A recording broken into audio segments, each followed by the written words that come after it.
اکیلے پتھر کی کوئی طاقت نہیں ہوتی۔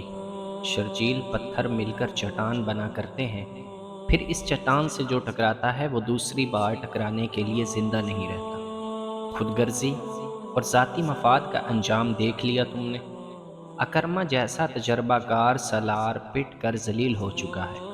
میں تم پر کرم کرتا ہوں کہ خلیفہ کو تمہاری حماقت کی خبر نہیں ہونے دوں گا۔ شرجیل بن ہنسا رضی اللہ عنہ نے اکرما جیسی غلط حرکت کی تھی۔ اس نے بھی خالد سے بازی لے جانے کے لیے رستے میں مسلمہ کے لشکر سے ٹکر لی اور پسپا ہونا پڑا۔ مسلمہ قذاب دربار لگائے ہوئے بیٹھا تھا۔ ٹھگنے قد والا یہ بدصورت انسان مکمل نبی بن چکا تھا۔ اس کا قبیلہ بنو حنیفہ تو اسے نبی مان چکا تھا۔ دوسرے قبیلے کے لوگ چوک در چوک اس کی بیعت کے لیے آتے اور اس کی ایک جھلک دیکھنے کو بےتاب رہتے تھے۔ لوگوں نے اس کی قوت اور کرامات دیکھ لی تھی۔ اب اس کے پیروکاروں نے دو معجزے اور دیکھ لیے تھے۔ انہوں نے مسلمانوں کے دو نامور سالاروں کو ذرا ذرا سی دیر میں میدان سے بھگا دیا تھا۔ مذہبی اور نظریاتی لحاظ سے تو مسلمان ریشم کی طرح نرم تھے، لیکن میدان جنگ میں وہ فولاد سے زیادہ سخت اور بجلیوں کی طرح قہر بن جاتے تھے۔ جنگی لحاظ سے مسلمان دہشت بن گئے تھے۔ اکرما اور شرجیل رضی اللہ عنہم نے اپنی غلطی اور کچھ فہمی سے شکست کھائی تھی، لیکن بنو حنیفہ نے انہیں اپنے کذاب نبی کے معجزوں اور کرامات کے کھاتے میں لکھ دیا۔ وہ کہتا تھا کہ مسلمانوں کو مسلمہ کے سوا کون شکست دے سکتا ہے۔ نہار الرجال مسلمہ نے اپنے پاس بیٹھے ہوئے اپنے دست راست نہار الرجال سے کہا، اب ہمیں مدینہ کی طرف کوچ کی تیاری کرنی چاہیے۔ مسلمانوں میں اب وہ دم خم نہیں رہا۔ پہلے بیان ہو چکا ہے کہ نہار الرجال بن منفو وہ شخص تھا جس نے رسول کریم صلی اللہ علیہ وسلم کے سائے تلے بیٹھ کر قرآن پڑھا اور مذہب پر عبور حاصل کیا تھا، اور اسے مبلغ بنا کر مسلمہ کے علاقے میں بھیجا گیا تھا۔ مگر اس پر مسلمہ کا جادو چل گیا۔ اس نے مسلمہ کی نبوت کا پرچار شروع کر دیا۔ آیات قرآنی کو توڑ موڑ کر اس نے ان لوگوں کو بھی مسلمہ کا پیروکار بنا دیا جو اسلام قبول کر چکے تھے۔ مسلمہ نے اسے اپنا معتمد خاص بنا لیا تھا۔ یہ شراب اور نسوانی حسن کا جادو تھا۔ خود مسلمہ جس کی شکل و صورت مکروہ سی تھی اور قد محزقہ خیز حد تک ٹھگنا تھا، عورتوں میں زیادہ مقبول تھا۔ مورخ لکھتے ہیں کہ عورتوں کے لیے اس میں ایک مخصوص کشش تھی۔ سجاہ جیسی عورت جو کلو پہرا کی طرح جنگجو قوت لے کر مسلمہ کو تہ کرنے کے لیے آئی، صرف ایک ملاقات میں اس کی بیوی بن گئی تھی۔ مسلمہ کی جسمانی طاقت اور مقناطیسیت تھی، اب تو وہ بہت بڑی جنگی طاقت بن گیا تھا۔ اکرما اور شرجیل رضی اللہ عنہ کو پسپا کر کے اس کے اور اپنے اور اس کے لشکر کے حوصلے بڑھ گئے تھے۔ وہ اب مدینے پر چڑھائی کی باتیں کر رہا تھا۔ وہ دربار میں بیٹھا نہار الرجال سے کہہ رہا تھا کہ مدینے کی طرف کوچ کی تیاری کرنی چاہیے۔ نہار الرجال کچھ کہنے بھی نہیں پایا تھا کہ مسلمہ کو اطلاع دی گئی کہ ایک جاسوس آیا ہے۔ مسلمہ نے اسے فوراً بلا لیا۔ مسلمانوں کا لشکر آ رہا ہے۔ جاسوس نے کہا، تعداد 10 اور 15 ہزار کے درمیان ہے۔ تم نے جب دیکھا یہ لشکر کہاں تھا؟ مسلمہ نے پوچھا۔ وادی حنیفہ سے کچھ دور تھا۔ جاسوس نے کہا، اب اور آگے آ چکا ہوگا۔ ان بدبختوں کو موت وادی حنیفہ میں لے آئی ہے۔ مسلمہ نے رعونیت سے کہا، انہیں معلوم نہیں کہ ان کا 10-15 ہزار کا لشکر میرے 40 ہزار کے شیروں کے ہاتھوں چیر پھاڑ جائے گا۔ وہ اٹھ کھڑا ہوا۔ تمام درباری احترام کے لیے اٹھے۔ وہ نہار الرجال کو ساتھ لے کر دربار سے نکل گیا۔ اس نے اپنا گھوڑا تیار کرایا، نہار الرجال کو ساتھ لیا اور دونوں گھوڑے انہیں یمامہ سے دور لے گئے۔ وہ وادی حنیفہ کی طرف جا رہے تھے۔ اس وادی سے وہ زندہ نہیں نکل سکیں گے۔ راستے میں مسلمہ نے نہار الرجال سے کہا، میرے اس پھندے سے وہ واقف نہیں۔ نہار الرجال نے کہکا لگایا اور کہا، آج محمد صلی اللہ علیہ وسلم کا اسلام وادی حنیفہ میں دفن ہو جائے گا۔ وہ آدھا رستہ طے کر چکے تھے کہ آگے سے ایک گھڑ سوار گھوڑا سرپٹ دوڑاتا آیا اور مسلمہ کو دیکھ کر رک گیا۔ یا نبی، گھڑ سوار نے ہانپتی ہوئی آواز میں کہا، مجاع بن مرارہ کو مسلمانوں نے قید کر لیا ہے۔ مجاع کو؟ مسلمہ نے حیرت سے کہا، مجاع کو مسلمانوں نے؟ نہار الرجال نے ڈری ہوئی آواز میں کہا، مجاع کی ٹکر کا ہمارے پاس کوئی سالار نہیں۔ مسلمہ نے کہا، مجاعہ کا قید ہو جانا ہمارے لیے اچھا شگن نہیں۔ مجاعہ بن مرارہ مسلمہ کا بڑا ہی قابل اور دلیر سالار تھا۔ وہ خالد رضی اللہ عنہ سے ملتا جلتا تھا۔ مورخوں نے لکھا ہے کہ خالد رضی اللہ عنہ کے مقابلے میں لڑنے اور جنگی چالیں چلنے کی اہلیت صرف مجاعہ میں تھی۔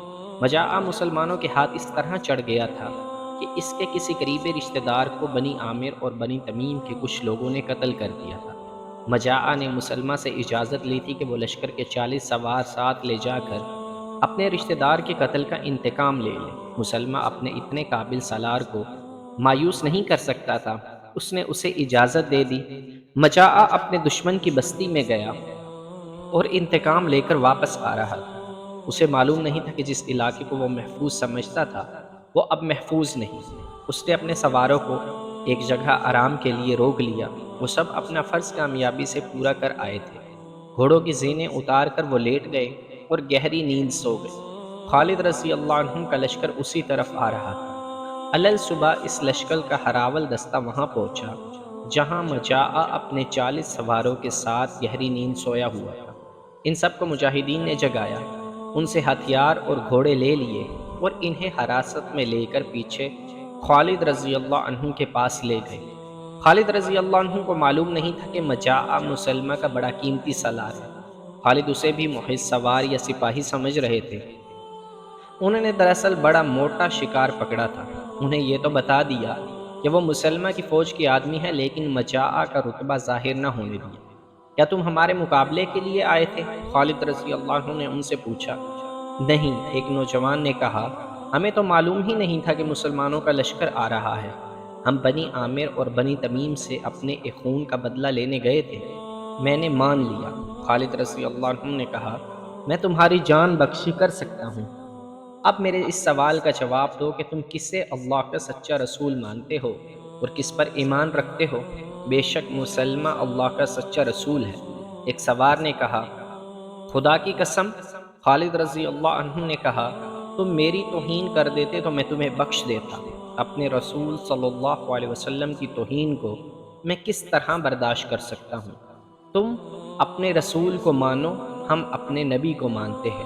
مجاعہ نے کہا، اصل بات بھی یہی ہے کہ مسلمہ رسالت میں محمد صلی اللہ علیہ وسلم کا برابر کا حصہ دار ہے۔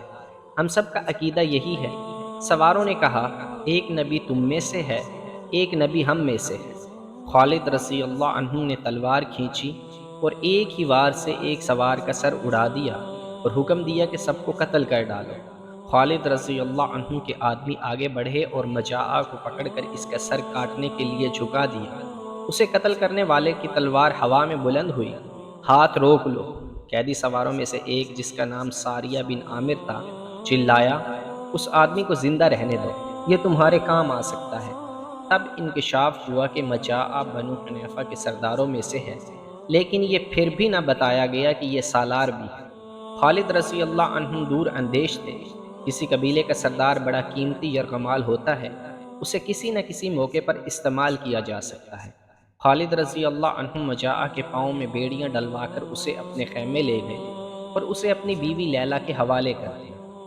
باقی سب کو قتل کرا دیا۔ مسلمہ کے لیے مجاعہ کی گرفتاری کوئی معمولی نقصان نہیں تھا، لیکن وادی حنیفہ وہ پھندا تھا جو اس نقصان کو پورا کر سکتا تھا۔ اس کے علاوہ مسلمہ کے لشکر کی تعداد 40,000 تھی اور مسلمانوں کی تعداد 13,000 تھی۔ مسلمہ کے پاس گھوڑ سوار اور شتر سوار دستے زیادہ تھے۔ بعض مورخوں نے مسلمہ کے لشکر کی تعداد 30,000 لکھی ہے۔ بہرحال تعداد 40,000 سے زیادہ تھی، کم نہ تھی۔ خالد رضی اللہ عنہ کی ایک کمزوری تو یہ تھی کہ لشکر کی تعداد خطرناک حد تک کم تھی۔ دوسری کمزوری یہ تھی کہ وہ اپنے مقام سے بہت دور تھے، جہاں کمک اور رسد کا پہنچنا ممکن نہیں تھا۔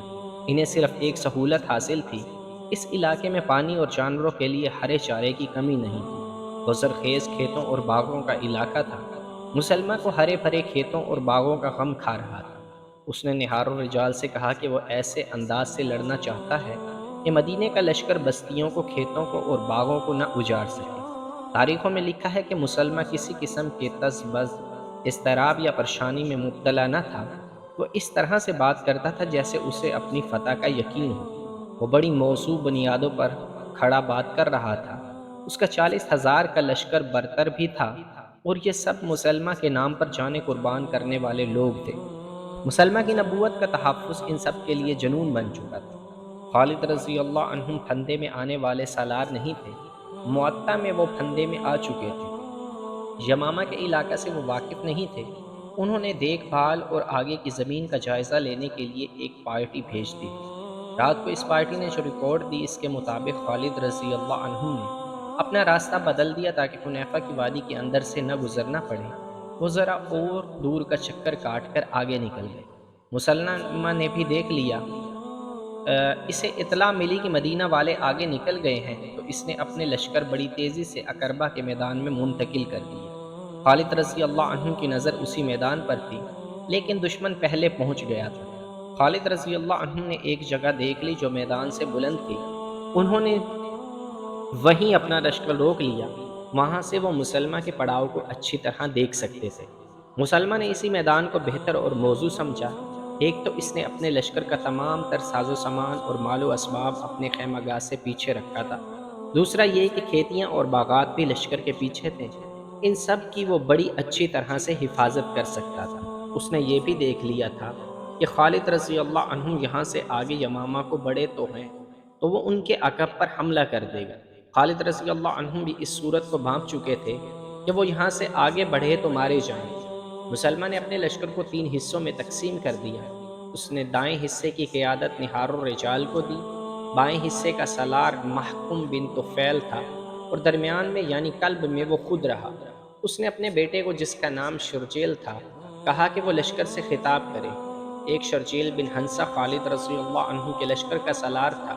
مسلمہ کے بیٹے کا نام بھی شرجیل تھا۔